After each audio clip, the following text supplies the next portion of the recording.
그 마태복음 9장 14절 이하를 보면 예수님의 제자들은 왜 금식을 하지 않느냐고 예수님께 어떻게 보면 고발하는 거죠. 그 현실적으로 이 교회가 금식해야 되거든요.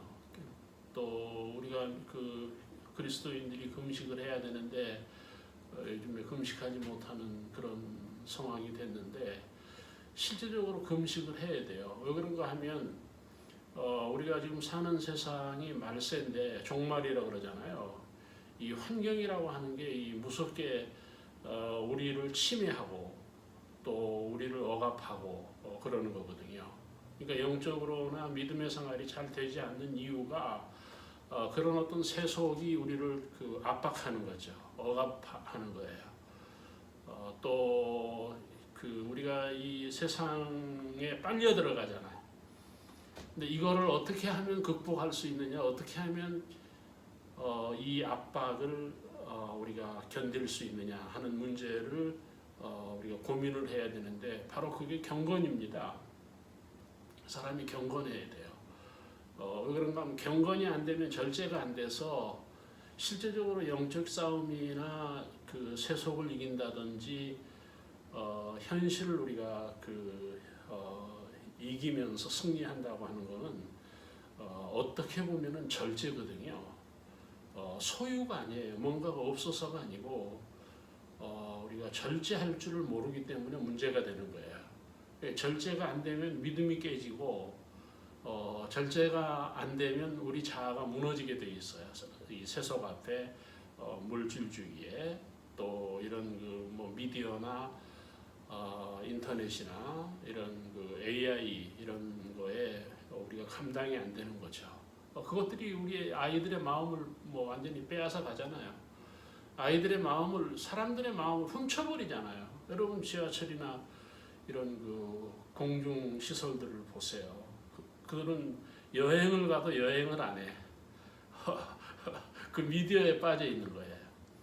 그 정도로 사람이 그런 것들이 사람을 잠식하고 있는 거거든요. 이거를 우리가 극복할 수 있는 방법이 절제예요. 근데 그 절제가 사실은 금식에서 오는 거거든요. 금식을 해야 돼요. 여러분 왜 금식을 해야 됩니까? 오늘 이 마태복음 9장 14절 이하를 보시면은 신랑을 빼앗길 때가 온다는 거예요. 이 사람은 빼앗기는 거를 감당을 못해요. 빼앗기는 거를 두려워하는 거야. 그렇죠. 우리가 죽음도 빼앗기는 거잖아요. 늙는 것도 빼앗기는 거고, 우리가 우리가 세상을 사는데 살지 않잖아요. 그냥 시간을 빼앗겨 버리는 거야. 그러니까 뭔가에 내 인생의 소중한 시간들이 잠식당하는 거죠. 이런 거. 그러니까 여러분 종말이라고 하는 부분에서 제자들이 금식을 해야 되는데 그 때가 예수님이 금식을 해야 될 때가 언제냐? 예수님을 잃어버릴 때라는 거예요. 예수님을 빼앗길 때가 온다는 거예요. 제가 이거 오늘 아침에 큐티하면서 놀라고 한참 멍 때리고 앉아 있었어요. 빼앗기는구나. 지금은 빼앗기지 않으니까. 근데 사람은 빼앗길 능력이 없는 거야. 근데 그게 경건, 금식, 그런 것들이 그런 그 빼앗김을 상실을 감당하게 할 수 있다 하는 부분을 오늘 아침에 마태복음 9장을 통해서 봤어요. 그 다음에는 16절에 보시면은 기운 것이 그 본 옷을 헤어지게 만든다는 거 아니에요. 다시 말하면 낡은 거죠. 낡은 거. 그러니까 사람은 낡은 거예요. 그러니까 지금 우리가 인생이 끊임없이 늙는다, 낡은 거예요. 그렇죠. 우리가 새로워지는 게 아니라 낡아지는 거예요. 자꾸 상해지는 거예요. 구멍난 그릇 그렇게 볼 수가 있는 거죠. 그러니까 인생이 그렇다는 거예요. 우리가 영적으로도 새로워지기보다는 낡아지는 거예요. 이걸 어떻게 막아야 돼요?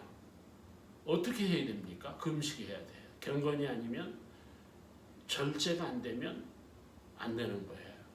그러니까 우리가 그 어떤 현상적으로 나타나는 이런 그 인간의 치명적인 유혹이 있는 거예요. 그게 문화일 수도 있고 지식일 수도 있고 물질이잖아요. 그것 때문에 자꾸 교회가 해해지는 거예요. 그 한문인데 낡아진다는 거예요. 여러분 낡은 옷 안 입잖아요. 낡은 거가 지금 뭐 누가 낡은 거를 상품으로 취급합니까? 사람이 낡은 거 기독교가 70년, 80년이 되면서 낡아버린 거예요. 그 교회가 예수 그리스도의 교회임에도 불구하고 인간 편에서 낡아져 버린 거예요. 헤어져 버렸다는 거예요. 이 헤어졌다는 그 단어의 해석이 굉장히 많은데 여러분이 이해하셔야 돼요. 자동차도 낡아지잖아. 집도 낡아지잖아. 아파트도 뭐 30년, 40년이면 다시 이제 헐어야 돼. 그렇죠? 그러니까 우리가 그런 헤어짐에서 우리가 믿음을 지키고 성령 충만하고 이게 금식이라는 거예요. 마지막 하나 더 이 본문에서 우리의 금식이 필요한 건 무엇입니까? 가죽 부대에 넣지 아니하나니 새 포도를 가죽 부대에 넣지 아니하나니 그렇게 하면 부대가 터지게 됩니다. 쏟아지게 됩니다. 버리게 됩니다. 다 터진다는 거예요. 지금 여러분 그 지구가 터지고 있잖아요. 만년설이 지금 녹아서 터지고 있는 거예요. 여러분 그 이 땅의 이 기운이 터지면 지진이잖아요. 폭발이잖아요. 그러니까 이 세상이 마찬가지예요. 이 과학이 산업이 물질주의가 이 번성이 다 터지게 만드는 거예요. 그러니까 우리 믿음이 터져버린다. 우리가 영적으로 터져버린다는 거예요. 어떻게 막아? 어떻게 해야 됩니까? 어떻게 이거를 우리가 대체해야 됩니까? 여러분 지금 이런 현상이 지금 뭐 이 지구촌에 급격하게 밀려 들어오는 거예요. 안 터지는 게 없어. 막 정치도 터져, 종교도 터져. 여러분 안전한 게 뭐 있습니까? 이 세상에. 이거를 어떻게 우리는 극복하면서 우리가 영적으로 승리할 수 있느냐, 우리가 십자가의 길을 갈 수 있느냐 하는 거는 경건해야 돼요. 절제해야 된다는 거예요. 금식이 필요하다는 거예요. 행복을 이야기하면 그거예요. 절제해야 행복한 거고 경건해야 행복한 거지. 뭐 세상적으로 소유하고 부유하고 성공하고 뭐 출세하고 뭐 그거 아니라는 거예요. 우리가 그거에 쏘갔잖아요. 그게 지금 이 세상이 그거에 쏘는 거예요. 금식 필요합니다. 자꾸 우리에게서 연단해야 돼. 몸을 연단해야 돼. 우리의 몸을 연단하지 않으면 경건할 수가 없잖아. 우리의 몸을 연단하지 않으면 능력이 없어요. 여러분 손흥민이가 어떻게 축구를 저렇게 잘합니까? 절제한 거예요. 자기 몸을 제어한 거예요. 이게 경건이에요. 이게 능력이라는 겁니다. 감사합니다.